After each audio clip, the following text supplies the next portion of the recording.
I'm using a schematic diagram to represent a list. And if you look to this list, you can see that we have two copies of alice@example.com, two examples of email addresses. We also can see we've got two examples of bob@example.com, and we only have the one example of carol@example.com. In this video, I'm going to show you how you can remove the duplicates of email addresses while at the same time ensuring that the order that the emails appear in the list is maintained. This is going to be achieved by creating a dictionary from the list. So the emails in the list are going to be stored into a dictionary, which I'm showing here schematically. A dictionary is made up of key value pairs. If you look here, what we have Alice as the key, and the value is, in this case, none, which is a placeholder in the Python programming language. This is another key value pair, and this again is another key value pair. So a dictionary contains a key with an associated value, and it would be usual for the value to be possibly an integer, and so on. When a dictionary is created from a list, the following will happen. Alice will be placed here as a key, and Python, if you don't specify what the value will be none. Then Bob is placed here, and it's given the value none. Then Alice is looked at, and the dictionary says, I'm not going to include you because I've already got a key here. That's the same as alice@example.com. We then go to Carol, and that is placed here as a key, and it's given the value none. And then we go to Bob, and the process will say, I've already got you here, so that one is ignored. So what you can see, the duplicates that appeared in the list do not appear as duplicates here. We just get one Alice and we get one Bob. We now create a list from the dictionary. So we can see that the contents of the dictionary are used to create the list. And if you look at the list, you can see there are no duplicates. We've got rid of an Alice and we've got rid of a Bob that appeared in the original list. But the other thing to note is that we have Alice, Bob, Carol, and they are the order that they first appeared in the original list. Another video in this playlist showed that you could achieve something similar by using a set rather than a dictionary. But if you use a set, you have to bear in mind no order is imposed upon a set. So the produced list will ultimately be in an order that you cannot specify. In other words, it doesn't impose an order that ensures that the emails appear here in the order that they appeared in this list. But using a dictionary does ensure this. Let's now move on to show how this process I've described using schematic diagrams can be implemented in the Python programming language. We can see we need to have a list of emails, and those emails which I've shown here schematically can be represented in Python by the following, and I'll leave you to inspect the syntax of this. Moving on, we now need to look at how we can create a dictionary from the list, and it is shown with this program statement. And what you can see here is we have a class method of the dictionary class that creates a new dictionary from a list of keys.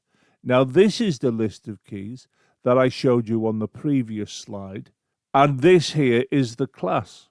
And this is the name of the dictionary that is created.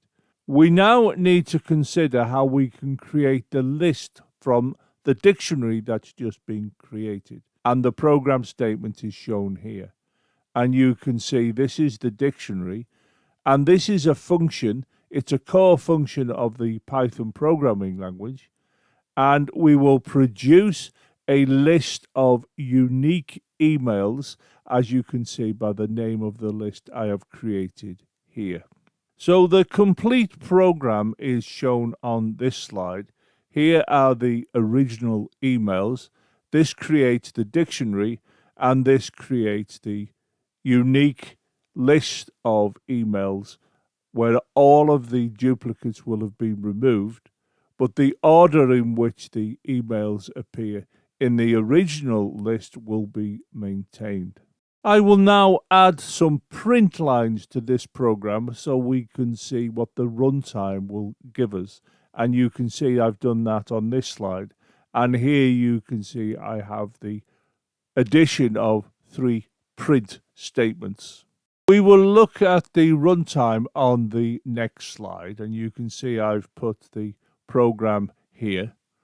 And if we look to this line, what it's responsible for outputting is the original list of emails. So let's see what that produces, and you can see it here. This original is placed here, and this is responsible for ensuring the emails are printed, as you can see here. And you've got Alice, Bob, Alice again, Carol, and Bob again. We will now consider the runtime due to this print statement, and you can see that's coming into view now. This dictionary and colon appears here, and this is responsible for printing the dictionary, which you can see here. This is the first entry in the dictionary, this is the second, and this is the third. And you will note there are no duplicates. This is a key value pair. This is the key, and the value is none. And this key value pair has this as a key and the value of none. And this key value pair has this as a key and the value of none. Now, the fact that we have got none here is not really considered. It's just simply there because when you create a dictionary, there has to be a value of something. And if you don't specify it, Python will put none there. We will now consider the output produced by this program statement, and you can see that coming into view now. And look, you can see that unique ordered emails is placed here, and this is responsible for outputting the newly created list, and you can see that here. And look, and you can see you have Alice at example.com, followed by Bob at example.com, and Carol at example.com. There are no duplicates. The duplicates that were here have been removed, and if you look at the order of these, you can see it's Alice, Bob, and Carol, which is how they appeared first here. You see, Alice appeared first, then Bob. This was ignored, then Carol appeared, and this was ignored. So we can see we have precisely what we wanted to achieve. We wanted to remove the duplicates, but we wanted to maintain the correct order in the unique email list. And of course, we've already shown in this playlist you can use this using sets, but sets does not maintain any order because there is no order imposed upon sets. So to summarize, we started off with a list. From this list, we created a dictionary, and from this dictionary, we then created a list.